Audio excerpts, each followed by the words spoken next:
একটা প্লেট ভর্তি মুচমুচে চিপস, আর তার সাথে যদি হয় মজাদার ঝাল মাখা মিক্স, তাহলেই তো জিভে জল।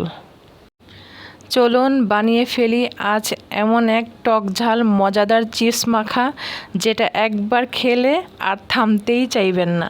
প্রথমে এখানে 2টা পেঁয়াজ কুচি দিয়ে দিলাম, কিছু কাঁচামরিচ কুচি, একটা টমেটো কুচি করে দিলাম, 1 টুকরো লেবুর রস চিপে দিব, 2 টেবিল চামচ টমেটো সস দিয়ে দিচ্ছি, 1 চা চামচ চাট মশলা, হাতের কাছে চাট মশলা না থাকলে জিরার গুঁড়োটা দিতে পারবেন, কিছু পরিমাণ লবণ দিচ্ছি।